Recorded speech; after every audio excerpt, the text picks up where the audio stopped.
Welcome to Risha's dreams. ഇന്നത്തെ video എന്ന് പറയുന്നത് ഹോങ്കോങ് പെട്ടി പൊട്ടിക്കൽ വീഡിയോ. അതായത് മനസ്സിലായല്ലോ, ഹോങ്കോങ്ങിൽ നിന്ന് കൊണ്ടുവന്ന സാധനങ്ങൾ ഞാൻ ഓപ്പൺ ചെയ്യാൻ പോവാണ്. ഓപ്പൺ ചെയ്യുമ്പോൾ നിങ്ങൾക്കൊരു രസമല്ലേ എന്തൊക്കെയാണ് സാധനങ്ങൾ മേടിച്ചത്. ഞാൻ ഹോങ്കോങ് ആ ഷോപ്പിംഗ് വ്ളോഗിൽ മെൻഷൻ ചെയ്തായിരുന്നു. ഞാൻ ഡീറ്റെയിൽഡായിട്ട് മേടിച്ച സാധനങ്ങൾ കാണിക്കാതെ, കാരണം ഞാൻ അവിടെ വെച്ച് ജസ്റ്റ് ഇങ്ങനെ ഓടിച്ച് മേടിച്ചതേ ഉള്ളൂ. ഓടിച്ച് മേടിച്ചതല്ല, വേഗം അതിന് ഡീറ്റെയിലായിട്ട് എന്തൊക്കെയാണ് മേടിച്ചതെന്ന് കാണിച്ചു തരുമല്ലോ. അപ്പം ഇന്ന് ഞാൻ ആ പെട്ടി അങ്ങനെ തന്നെ വെച്ചേക്കുമായിരുന്നു. വേണമെങ്കിൽ ഓപ്പൺ ചെയ്യാമായിരുന്നു. പിന്നെ ഞാൻ വിചാരിച്ചു ഇത് വ്ളോഗായിട്ട് എടുക്കണം. അപ്പം അങ്ങനെ തന്നെ ഇങ്ങനെ ഒരു എല്ലാം കൂടെ ഒരുമിച്ചാക്കി വെച്ചു. കവർ അങ്ങനെ തന്നെ വെച്ചിരിക്കുകയാണ്. അപ്പം വീഡിയോ എടുക്കാൻ വേണ്ടിയിട്ട് ആണ്. ഇതെനിക്ക് ആദ്യം പൊട്ടിക്കണം, കാരണം ഇന്ന് ഞാൻ ബാംഗ്ലൂർ പോവാണ്. അപ്പോൾ ബാംഗ്ലൂർ കൊണ്ടുപോകാൻ വേണ്ടിയിട്ടുള്ള സംഭവങ്ങളാണ് ഇതിനകത്തുള്ളത്. ഇത് ഫസ്റ്റ് ഓപ്പൺ ചെയ്ത് മാറ്റി വെക്കാം. ഇത് കുറച്ച് ക്ലിപ്സാണ്. ഇത് മീനാക്ഷിയുടെ തേജസ്വിനി വാവയ്ക്കുള്ള ഇങ്ങനെ കുറച്ച് ഹെയർ ക്ലിപ്സുകൾ. ഇങ്ങനെ ഒരു കുട്ടി ബാഗ്, നല്ല രസമല്ലേ ഇങ്ങനെ യൂസ് ചെയ്യാനായിട്ട്. കൊച്ചു പിള്ളേർക്കൊക്കെ യൂസ് ചെയ്യാൻ പറ്റുന്ന കുട്ടി ബാഗ്. ഇത് പിന്നെ ഇങ്ങനെ ഇത് അവിടുത്തെ 7-Eleven എന്ന് പറഞ്ഞൊരു സൂപ്പർ മാർക്കറ്റ് ഉണ്ട്. അത് അവിടെ വഴിയിലെല്ലാം ഉണ്ട്. നമ്മളൊരു 5 minutes ഡിസ്റ്റൻസിലുള്ള സൂപ്പർ മാർക്കറ്റാണ്. അവിടുത്തെ സൂപ്പർ മാർക്കറ്റിൽ ഇങ്ങനെ ഇവിടെ നമ്മുടെ നോർമൽ ഇവിടുത്തെ ലുലു പോലെ എന്ന് വേണമെങ്കിൽ പറയാം, പക്ഷെ അടുപ്പിച്ചടുപ്പിച്ചുണ്ട് 7-Eleven സൂപ്പർ മാർക്കറ്റ്. അപ്പോൾ ഹോങ്കോങ്ങിൽ പോകുന്നവർക്ക് മസ്റ്റ് വിസിറ്റ് ആയിട്ടുള്ളൊരു സ്ഥലമാണ്. മസ്റ്റ് വിസിറ്റ് പറഞ്ഞാൽ ഇതേപോലെ ലൊട്ടിലൊടുക്ക് ഇഷ്ടമാണെങ്കിൽ, ഈറ്റബിൾസ് ഇഷ്ടമാണെങ്കിൽ, അല്ലാതെ അവിടെ കുറേ ബേക്കറീസ് ഉണ്ട്. അപ്പം ഈ 7-Eleven നിന്നാണ് ഈ സംഭവം മേടിച്ചത്. ഇതൊരു പൈനാപ്പിൾ കേക്കാണ്. ഇതെന്ന് വെച്ചാൽ ഇങ്ങനെ ജാപ്പനീസ് ഷിഫോൺ കേക്ക്സ് ഇല്ലേ, അങ്ങനത്തെ കേക്ക്സിനകത്ത് ഈ പൈനാപ്പിൾ ഫില്ലിംഗ് പോലൊരു സംഭവം വെച്ചതാണ്. പിന്നെ ഇതും ഞാൻ 7-Eleven മേടിച്ചാണ്. ഇത് പക്ഷെ എല്ലായിടത്തും കിട്ടുന്നതാണ്. ഈ ഹെർഷീസിൻ്റെ കിസസ് എന്ന് പറഞ്ഞിട്ട് ഇത് ഈ കുക്കി ആൻഡ് ക്രീം അങ്ങനത്തെ ഒരു സംഭവമാണ്, ചോക്ലേറ്റ്. ഇത് പക്ഷെ ഹോങ്കോങ് സ്പെഷ്യൽ സംഭവമല്ല, ഇത് എല്ലായിടത്തും കിട്ടുന്ന ചോക്ലേറ്റ് ആണ് കേട്ടോ. ഇത് ഞാൻ വേഗം അങ്ങനെ തന്നെ വെക്കുകയാണ്. എനിക്ക് രാവിലെ ഇറങ്ങണം. അപ്പം ഞാൻ തീർത്ത് പിടിച്ച് ഈ വീഡിയോ എടുത്താലല്ലേ എനിക്കിത് കൊണ്ടുപോകാൻ പറ്റുള്ളൂ. അതിന് വേണ്ടിയിട്ട് ഞാൻ പെട്ടെന്ന് ചെയ്യുകയാണ്. അപ്പം അത് അങ്ങനെ തന്നെ മാറ്റി വെക്കാം. ഇനിയും ഇതെൻ്റെ ഫേവറേറ്റ് സംഭവമാണ് കേട്ടോ. ഇപ്പം ഭയങ്കര വെളിച്ചം അടിക്കുന്നു, നല്ല ക്ലിയർ അടിക്കുന്നുണ്ട്, കുഴപ്പമില്ല. ഇത് ഡിസ്നി ലാൻഡ്, ഹോങ്കോങ് ഡിസ്നി ലാൻഡിൽ നിന്ന് ഞാൻ എൻ്റെ ഒരു രസം ഡിസ്നി ലാൻഡിൽ നിന്ന് മേടിച്ചതാണ്. ഇത് ഫ്രോസൺ ഞാൻ നന്ദുവിൻ്റെ ഫേവറേറ്റ് ആണ് കേട്ടോ. നന്ദു എപ്പോഴും ലെറ്റ് ഇറ്റ് ഗോ മൈക്കൊക്കെ വെച്ചിട്ട് സ്ഥിരം ഞാൻ നന്ദു എനിക്ക് കാണാൻ പോണേ. നന്ദു എപ്പോഴും ഞങ്ങളുടെ വീട്ടിലിങ്ങനെ ഒരു വയർഡ് മൈക്കുണ്ട്. നന്ദു അത് ഇങ്ങനെ പഴയ DVD പ്ലെയർ പോലൊരു സംഭവം, പാടാൻ പറ്റുന്ന സംഭവമുണ്ട്. അതിൽ കണക്ട് ചെയ്താൽ മൈക്ക് കണക്ട് ചെയ്ത് രാത്രിയാകുമ്പോൾ പഠിത്തമൊക്കെ കഴിഞ്ഞ് രാത്രിയാകുമ്പോൾ വന്ന് ഡിന്നറും കഴിഞ്ഞ് ലെറ്റ് ഇറ്റ് ഗോ എന്ന് പറഞ്ഞാൽ പാട്ടിങ്ങനെ സ്ഥിരം പാടും. അതൊരു ഫേവറേറ്റ് ആണ് ലെറ്റ് ഇറ്റ് ഗോ പാട്ട്. അപ്പോൾ ജസ്റ്റ് എനിക്ക് അവിടെ പോയപ്പോൾ ഞാൻ മുരളിയേട്ടനോട് പറഞ്ഞു എനിക്കിത് വേണമെന്ന് പറഞ്ഞിട്ട് ഞാൻ വേറൊരു പ്ലേറ്റും മേടിച്ചു, ഇതും മേടിച്ചു. മുരളിയുടെ പ്ലേറ്റ് മാത്രം പോലെ, ഇത് എന്തിനാ കൊച്ചു പിള്ളേരുടെ സംഭവമല്ലേ. അപ്പം ഇതെനിക്ക് വേണം. ഞാൻ കിച്ചണിലൊക്കെ ഒരു വീഡിയോ എടുക്കുമ്പോൾ ഇതെങ്ങനെയാണെന്ന് വെച്ചാൽ ഇങ്ങനെ ഒരു മാഗ്നറ്റാണ്. ഇത് അകത്ത് ഇങ്ങനെ വെച്ചിട്ട് ഇതിങ്ങനെ ഇരിക്കും ഷോൾഡർ പുഷപ്പ് പോലെ. പണ്ട് എനിക്കിങ്ങനെ TV-ലൊക്കെ ഇങ്ങനെ കോമിക് ഷോയിലൊക്കെ കാണുമ്പോൾ ഇത് എങ്ങനെ ഇരിക്കും ഞാൻ അത്ഭുതപ്പെടുമായിരുന്നു. ഇത് ആക്ച്വലി ഇങ്ങനെയാണ്, അകത്ത് ഇങ്ങനെ മാഗ്നറ്റ് സംഭവം വെച്ചിട്ട് ഇതിങ്ങനെ നടക്കുമ്പോൾ ഹോങ്കോങ് ഡിസ്നി ലാൻഡിൽ നിന്ന് മേടിച്ച ഒരു സെറാമിക് ജസ്റ്റ് ഒരു സെർവിങ്, ഇങ്ങനെ സ്നാക്കൊക്കെ സെർവ് ചെയ്യാനും. പിന്നെ ഞാനിങ്ങനെ വീഡിയോസിലൊക്കെ എനിക്ക് യൂസ് ചെയ്യാമല്ലോ. എനിക്ക് മെയിനായിട്ട് വീഡിയോസിൽ യൂസ് ചെയ്യാനാണ്. വീഡിയോസ് കുക്കിംഗ് ഇങ്ങനെ ഒക്കെ ഇൻക്ലൂഡ് ചെയ്യുമ്പോഴത്തേക്കും രസമല്ലേ, ഒരു ചെറിയൊരു ഷൈനിങ് ഇതുണ്ട്. പിന്നെ ഡിസ്നി ലാൻഡിൻ്റെ നമുക്കൊരു സോവിനിയർ പോലെ ഇരിക്കുകയും ചെയ്യും. സോവിനിയർ പോലെ ഷോക്കേസിൽ വെക്കാനല്ല, എനിക്ക് മെയിനായിട്ട് വീഡിയോസിൽ യൂസ് ചെയ്യാനാണ് കേട്ടോ. ഇങ്ങനൊരു ഇത് മിക്കി മൗസ് ആണോ മിന്നി മൗസ് ആണോ എനിക്ക് അതിനെപ്പറ്റി വലിയ ഐഡിയ ഉണ്ട്. കൊച്ചിലെ അങ്ങനത്തെ ഒന്നും ഞാൻ അധികം കാണാത്ത ഒരാളാണ്. ഇത് വിക്ടോറിയ പീക്കിൽ ഞങ്ങൾ കയറിയപ്പോൾ അവിടുന്ന് ഞാനൊരു ഷോള് മേടിച്ചു. നമ്മൾ ജസ്റ്റ് ഇങ്ങനെ തണുപ്പത്തൊക്കെ യൂസ് ചെയ്യാൻ പറ്റിയൊരു ഷോള്. ഇതിപ്പോൾ ഇങ്ങനെ ഫ്ലൈറ്റിൽ കൊണ്ടുപോകേണ്ടതാണ്. പിന്നെ മുരളിയേട്ടൻ ഒരു 5 പേന. ആ വിക്ടോറിയ പീക്കിൽ ഒരു ഇങ്ങനെ സോവിനിയർ ഷോപ്പുണ്ട്. മിക്കയിടത്ത് നമ്മൾ പോകുന്നിടത്തെല്ലാം ഇങ്ങനത്തെ സോവിനിയർ ഷോപ്പുണ്ട് കേട്ടോ. അവിടെ നിന്ന് തന്നെ ഞാനൊരു ഹോങ്കോങ്ങിൻ്റെ ഒരു ബാഗ് മേടിച്ചു. ഹോങ്കോങ്ങിൻ്റെ ബാഗല്ല, ഹോങ്കോങ് എന്ന് എഴുതിയ ഒരു ബാഗ്. ഇതെനിക്കിങ്ങനെ ജസ്റ്റ് പുറത്തൊക്കെ പോകുമ്പോൾ കൊണ്ടുപോകാമല്ലോ. ഇങ്ങനെ തോന്നുന്നു കാണിക്കാം. നല്ല രസമായിട്ട് സ്റ്റൈലിൽ ഇങ്ങനെ കൊണ്ടുപോകണം. ഇത് അഡ്ജസ്റ്റ് ചെയ്യാവുന്ന സ്ട്രാപ്പാണ്.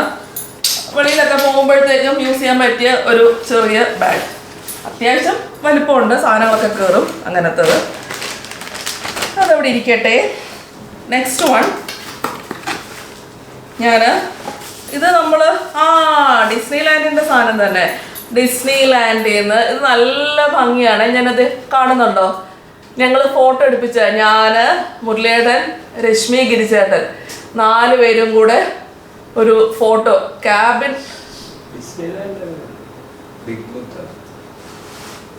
ബിഗ് ബുത്ത് അല്ല, ഡിസ്നി ലാൻഡും അല്ല, വിക്ടോറിയ പീക്ക് പോകുന്നത്. ബിഗ് ബുത്തേ പോകുന്നത് ശരിയാ. ബിഗ് ബുത്തയിലാണ് നമ്മൾ ക്യാബിനിൽ പോയതല്ലേ?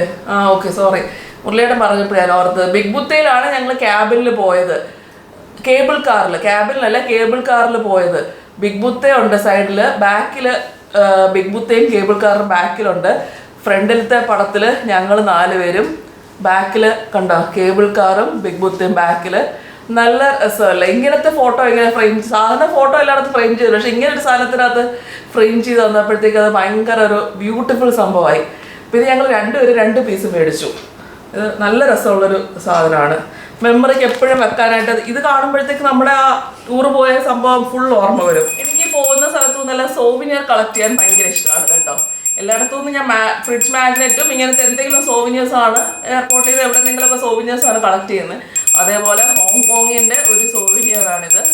ജസ്റ്റ് അവിടുത്തെ മണിയല്ലേ, അതുകൊണ്ട് മെയിനായിട്ടൊരു മണി സോവിനിയർ ഇങ്ങനൊരു ബോക്സിനകത്തൊക്കെ കിട്ടിയിട്ടുണ്ട്. അതിതേപോലെ നമ്മൾ വിക്ടോറിയ പീക്ക് എവിടെയെങ്കിലുമൊക്കെ പോകുമ്പോൾ എല്ലായിടത്തും സോവിനിയർ ഷോപ്പ് ഉണ്ടാവും. അപ്പം ഏതോ ഒരു സ്ഥലത്തെ സോവിനിയർ ഷോപ്പിൽ നിന്ന് മേടിച്ചതാണിത്. അപ്പോൾ അവിടുന്ന് തന്നെ മാഗ്നറ്റ് മേടിച്ചിട്ടുണ്ട്. ഒരുപാട് മാഗ്നറ്റ്സ് ഞാൻ മേടിച്ചിട്ടുണ്ട്. മാഗ്നറ്റ്സ് എൻ്റെ ഫ്രണ്ട്സിനും അങ്ങനെ ഓരോരുത്തർക്കും കൊടുക്കാൻ വേണ്ടിയിട്ടാണ്. കുറേ മാഗ്നറ്റ്സ് ഉണ്ട് കേട്ടോ. ഈ ഹോങ്കോങ്ങിൻ്റെ പല ഇതിലുള്ള മാഗ്നറ്റ്സ് 4-5 മാഗ്നറ്റ്സ് മേടിച്ചിട്ടുണ്ട്. കുറേ പേർക്കില്ല, എൻ്റെ 2-3 ഫ്രണ്ട്സിനൊക്കെ കൊടുക്കാനായിട്ട്. ഈ ഫാൻ ബിഗ് ബുത്തിൽ നല്ലായിരുന്നു മേടിച്ചത്. അതെ, രശ്മി ഫോട്ടോ എടുക്കാൻ പോകണമെന്ന് പറഞ്ഞു. ഞാൻ പറഞ്ഞില്ല, എനിക്ക് സോവിനിയർ മേടിക്കണം എന്നും പറഞ്ഞു ഞാൻ തിരിച്ച് നടന്ന് വാക്കൗട്ട് നടത്തി പോയി മേടിച്ച സോവിനിയറാണ് ബിഗ് ബുത്തയിൽ വെച്ചിട്ട്. കാണുമ്പോൾ ഓരോ മെമ്മറീസാണ്. രശ്മിക്ക് ഭയങ്കര ഫോട്ടോ ക്രേസാണ്, എനിക്കാണെങ്കിൽ ഷോപ്പിംഗ് ക്രേസ്. 2 പേരും 2 രീതിയിലാണ്. അപ്പം ബിഗ് ബുത്തയിൽ പോയപ്പോൾ ഞാൻ പറഞ്ഞു എനിക്ക് സോവിനിയർ മേടിച്ചേ പറ്റുള്ളൂ എന്ന് പറഞ്ഞ് ഞാൻ പോയി മേടിച്ചതാണ് ഈ സംഭവം ബിഗ് ബുത്തയിൽ വെച്ചിട്ട്. അവിടെ നിറച്ച് സോവിനിയർ ഷോപ്സ് ഉണ്ട്. ഈ ഫാൻ ഇതിങ്ങനെ കാറ്റത്ത് തന്നെ കറങ്ങും കേട്ടോ. ഇവിടെ ഇപ്പം ഞാൻ ജെല്ലടച്ചേക്കുകയാണ്, അതുകൊണ്ട് കാറ്റില്ല. നമ്മൾ കാറ്റിൻ്റെ ഡയറക്ഷനിൽ വെച്ചാൽ തന്നെ കറങ്ങുന്ന ഒരു ഫാനാണ് ഇത്. ഇതേപോലെ ഒരു ബുദ്ധ ഷോപ്പിൽ നിന്ന് മേടിച്ച ഈ സാമ്പ്രാണി പോലെ ഇങ്ങനെ സെൻറ്റഡ് സംഭവമാണ്. എൻ്റെ പേര് ഞാൻ മറന്നുപോയല്ലോ. നിങ്ങളെ ഞാൻ കാണിച്ചായിരുന്നു, ഷോപ്പിംഗ് വീഡിയോയിൽ കാണിച്ചാണ്. മറ്റേ സിംഗിങ് ബൗളൊക്കെ കണ്ട കടയില്ലേ, അവിടുന്ന് മേടിച്ച ടെമ്പിൾ സ്ട്രീറ്റിൽ നിന്നായിരുന്നു ഈ സംഭവം. സിംഗിങ് ബൗൾ കാണിച്ചില്ലേ, അവിടുന്ന് മേടിച്ച സെൻറ്റഡ് സംഭവം. എനിക്കിങ്ങനെ മണം ഭയങ്കര ഇഷ്ടമാണ്, അപ്പോൾ അതിന് വേണ്ടി മേടിച്ചതാണ്. ഇത് പൊളിക്കലായിരുന്നു ഇത്രയും നേരത്തെ പ്രോസസ്സ്. ഭയങ്കര വൺ പാക്കിംഗ് ആയിരുന്നു. ഇതെല്ലാവരും കണ്ടതാണല്ലോ അല്ലേ. എൻ്റെ ഫേവറേറ്റ്, അവിടെ നിന്നുള്ള എൻ്റെ ഫേവറേറ്റ് പർച്ചേസാണ് കോച്ചിൻ്റെ ബാഗ്. എനിക്ക് ഈ ബ്രാൻഡഡ് സാധനം ഭയങ്കര ഇഷ്ടമാണ് കേട്ടോ. അങ്ങനെ ഞാൻ എപ്പോഴും ഒന്നും മേടിക്കാറില്ല, വല്ലപ്പോഴും ഇങ്ങനെ മേടിക്കുന്നത്. ഇതെൻ്റെ ഇന്ന് ഞാൻ ബാംഗ്ലൂർ പോകുന്ന ഒരു ഗൂഗിൾ ഇവൻ്റ് അറ്റൻഡ് ചെയ്യാനാണ്. അതിനപ്പം കൊണ്ടുപോകാനൊക്കെ ഞാനിന്ന് എടുക്കാൻ ഉദ്ദേശിക്കുന്നു. എനിക്ക് എൻ്റെ ഫേവറേറ്റ് പർച്ചേസാണ് കോച്ചിൻ്റെ ബാഗ്. ഇങ്ങനെയും ഒരു ഇത് ഏത് യൂസ് ചെയ്യണം എന്ന് ഞാൻ കണ്ണാടിയിൽ വെച്ചിട്ടൊന്ന് ട്രയൽ നടത്തിയിട്ട് ഇത് വേണോ ഇതിൽ വേണോ. വൺ പാക്കിംഗ് ആയിരുന്നു, അത് ഫുൾ അഴുക്കുമായിരുന്നു. ഇത്രയും നേരം നിന്നു വലിയ പാക്കിംഗ് ഒക്കെ ആയിട്ട് ഈ സംഭവം. പിന്നെ ഞാൻ അമ്മയ്ക്കും ഒരു മൈക്കിൾ കോഴ്സിൻ്റെ ബാഗ്, മൈക്കിൾ കോറിൻ്റെ ബാഗ് മേടിച്ചിട്ടുണ്ട്. അതും നല്ല പാക്കിംഗ് ഒക്കെയാണ് കേട്ടോ. അമ്മയ്ക്ക് ബാഗ് മേടിക്കുമ്പോൾ എനിക്ക് ടെൻഷനാണ്. ഒത്തിരി സ്പെസിഫിക്കേഷനാണ്. എനിക്ക് ആ അറ വേണം, ഈ അറ വേണം എന്നൊക്കെ പറഞ്ഞ് ഭയങ്കര സ്പെസിഫിക്കേഷനുണ്ട്. മൈക്കിൾ കോഴ്സിൻ്റെ ബാഗ് ഒരുപാട് അമ്മയ്ക്ക് ഇങ്ങനെ, അതുകൊണ്ട് ഞാൻ ചെറിയ ബാഗേ മേടിച്ചുള്ളൂ. അത് ടാഗ് ഇരിക്കട്ടെ അല്ലേ. ചെറിയ ഇങ്ങനത്തെ ഒരു ബാഗാണ് മേടിച്ചത്. കാരണം അമ്മയ്ക്കിങ്ങനെ ഒത്തിരി അറകൾ വേണമെന്ന് സ്പെസിഫിക്കേഷനുണ്ട്. ഇതൊക്കെ ഇതിനകത്ത് തന്നെ ഇരിക്കട്ടെ. വലിയ ബാഗ് അതുകൊണ്ട് ഞാൻ മേടിച്ചില്ല. അമ്മയ്ക്ക് അല്ലാതെ കല്യാണത്തിനൊക്കെ പോകുമ്പോഴോ ചെറിയ ഇത് ഫങ്ഷനൊക്കെ യൂസ് ചെയ്യാൻ പറ്റുന്ന ഒരു കുട്ടി ബാഗാണ് മേടിച്ചത്. അതിൻ്റെ വള്ളി അതിനകത്ത് തന്നെ ഇരിക്കട്ടെ, അതിൻ്റെ പൗച്ചിൽ തന്നെ വെക്കാം. അമ്മയെ കാണുമ്പോൾ കൊടുക്കാം. ഓക്കെ. പിന്നെ ഞാൻ മേടിച്ചത് ഡിയോറിൻ്റെ പെർഫ്യൂം മേടിച്ചു. അതും എൻ്റെ ഫേവറേറ്റ് കളക്ഷനാണ്. പ്രാവശ്യത്തെ ഇതിനകത്ത്. മുരളിയേട്ടനോട് ഞാൻ പറഞ്ഞായിരുന്നു, മുരളിയേട്ടൻ അങ്ങനെ വലിയ ബ്രാൻഡ് സ്പെസിഫിക്കേഷൻ ഒന്നുമില്ല. മുരളിയേട്ടൻ അവരെ കൊണ്ട് സാമ്പിൾസ് മേടിപ്പിച്ചായിരുന്നു. ഇതാണ് എൻ്റെ ഡിയോറിൻ്റെ ജെഡോർ കളക്ഷൻ. ഞാൻ 2 വർഷമൊക്കെ കൂടുമ്പോഴാണ് മേടിക്കുന്നത് കേട്ടോ. എങ്ങനെ എപ്പോഴെപ്പോഴും മേടിക്കുമെന്ന് തെറ്റിദ്ധരിക്കരുത്. 2 വർഷം കൂടുമ്പോഴൊക്കെയാണ് ഡിയോറിൻ്റെ എൻ്റെ പെർഫ്യൂം. മറ്റേത് തീരാറായി ഇങ്ങനെ വല്ലപ്പോഴൊക്കെ യൂസ് ചെയ്ത് വെച്ചിട്ടായിരുന്നു. അപ്പം അതിലൂടെ സാവേജ് ആണുങ്ങളുടെ മെൻസ് ഇതാണ് സാവേജ്. അത് മുരളിയേട്ടന് സാമ്പിൾ കിട്ടി. മുരളിയേട്ടനോട് എവിടെയും ചോദിച്ചുകൊണ്ടിരിക്കുന്നത്, പെട്ടി പൊട്ടിച്ചിട്ട് തരാം, എനിക്ക് ഒരെണ്ണം ചെറുത് സാമ്പിൾ. നല്ല അസൽ കത്തി വിലയാണ്. $1,600 ഭയങ്കര എക്സ്പെൻസീവ് ആണ് ഡിയോറിൻ്റെ പെർഫ്യൂം. അതുകൊണ്ട് ഞാൻ 2 വർഷം കൂടുമ്പോഴൊക്കെയാണ് ഒരു പെർഫ്യൂം മേടിക്കുന്നത്. ബ്രാൻഡ് പെർഫ്യൂം നമുക്ക് എപ്പോഴെപ്പോഴും പോയി മേടിക്കാൻ പറ്റത്തില്ലല്ലോ.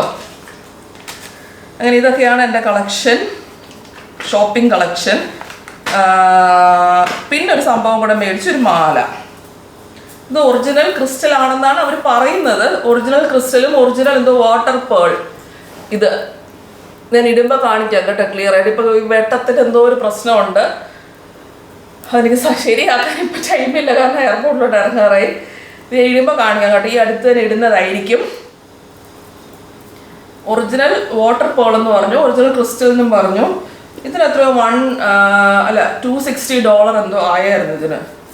അതുകൊണ്ട് ഒറിജിനൽ ആയിരിക്കുമെന്ന് ഞാൻ വിശ്വസിക്കുന്നു, ഇത്രയും വിലയുള്ള സ്ഥിതിക്ക്. അപ്പോൾ ഇത്രയൊക്കെയാണ് എൻ്റെ ഷോപ്പിംഗ് കളക്ഷൻസ്. തീർന്നു. പിന്നെ ഇത് രശ്മി എനിക്ക് ഗിഫ്റ്റ് തന്നതാണ് കേട്ടോ, എയർപോർട്ടിൽ നിന്നൊരു ബുദ്ധ. എൻ്റെ ബുദ്ധപ്രേമം കാരണം എനിക്കൊരു മാർബിൾ ബുദ്ധ രശ്മി ഗിഫ്റ്റ് തന്നു. അപ്പോൾ ദാറ്റ്സ് ഓൾ എൻ്റെ ഷോപ്പിംഗ്. വീഡിയോയിൽ പറ്റി കമൻറ്റ് ചെയ്യുക. ചീത്ത പറയേണ്ടവർക്ക് ചീത്ത പറയാം. ചീത്ത പറഞ്ഞാൽ എനിക്ക് വിഷമം വരും. ഒന്നാലും ചീത്ത പറയാൻ തോന്നുകയാണെങ്കിൽ ചീത്ത പറയുക, അല്ലാതെ ഇപ്പം ഞാൻ എന്ത് പറയാനല്ലേ. ഓക്കെ, അപ്പം നമുക്ക് നെക്സ്റ്റ് വീഡിയോയിൽ കാണാം. ബൈ.